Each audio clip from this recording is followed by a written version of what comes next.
Hi hi అండి. నలుగురు అయితే లైవ్లో ఉన్నారు. లైక్ చేయండి, కామెంట్ చేయండి.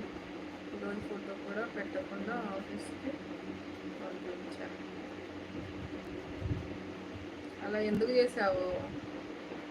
ఏదో ఫుడ్ చేసి పెట్టి పంపేయాల్సిందే. పోనీ మామూలే, హస్బెండ్ వైఫ్ మధ్య గొడవలు వస్తాయి అనుకుంటారు, కానీ మెల్లగా మంచిగా ఉన్నప్పుడు మాట్లాడుకోవాలి అలాంటి విషయాలు. ముందే 2 days నుంచి మీ టైం బాగలేక ఏదో గొడవ పడుతున్నారు. ఇలాంటి సిచ్యువేషన్లో ఎప్పుడో గురించి ఇప్పుడే మాట్లాడుకొని గొడవ పడ్డం ఎందుకు? మళ్ళీ మంచిగా టైం చూసుకొని మాట్లాడుకుంటే సరిపోయేది.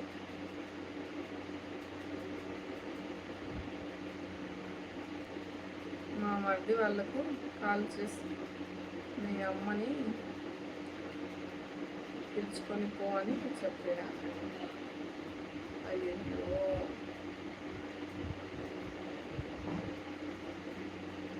అందుకే కోపం వచ్చి కొట్టాను. మా అమ్మని పోమంటున్నావా అని.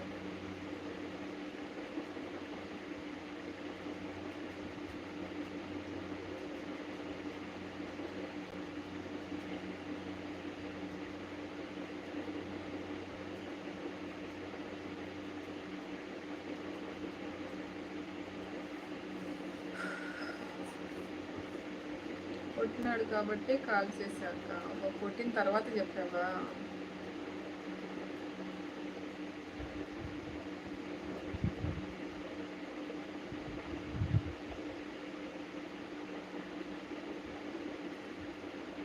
ఎప్పుడో గురించి ఇప్పుడే గొడవ పడుతున్నారు మీరు అనవసరంగా. ఇప్పుడు ఆల్రెడీ 5 months కదా, ఇంకా చాలా టైం ఉంది. ఇప్పుడు కాకపోయినా తర్వాతైనా ఎప్పుడైనా చేయించుకోవచ్చు. కాకపోతే ఇప్పుడు పచ్చిపై మీద చేసుకుంటే బెటర్ అనుకో. కానీ మెల్లగా సామరస్యంగా గొడవ పడకుండా మాట్లాడుకుంటే అయిపోయేది.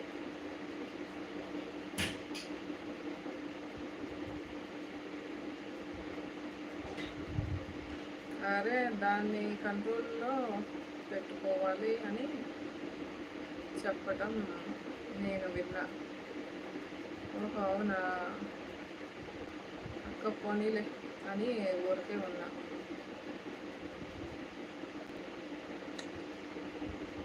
వీళ్ళు ఉండే వాళ్ళు ఎందుకు ఊరుకుంటారో,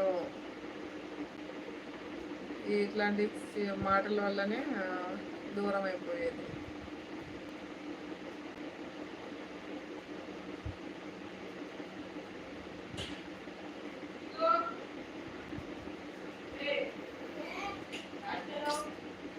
పెద్దవాళ్ళకి ఏం అర్థం కాదు.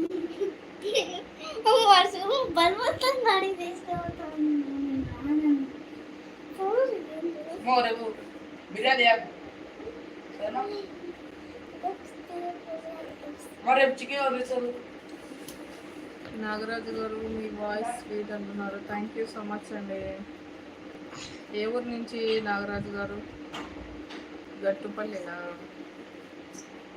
చెప్పిన నేను, నా దగ్గర కథలు పడితే నిన్ను వదిలి వెళ్ళిపోవటానికి కూడా రెడీగా ఉన్నా అని. అయ్యో, తొందరపడకు ప్రత్యూష, పిల్లలు ఉన్నారు కదా.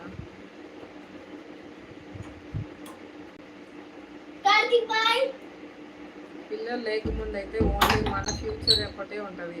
ఇప్పుడు పిల్లలు అయిన తర్వాత మనతో పాటు మన పిల్లల ఫ్యూచర్ కూడా ఉంటుంది. తొందరపడకు, ఆవేశపడకు.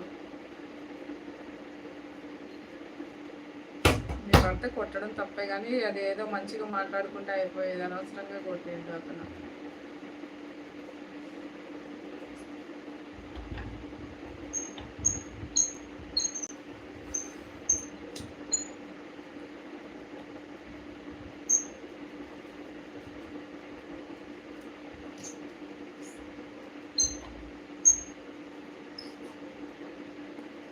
ఏంటి మీ బాధ? నేను కూడా బ్లడ్ వచ్చేలా పోతున్నాను.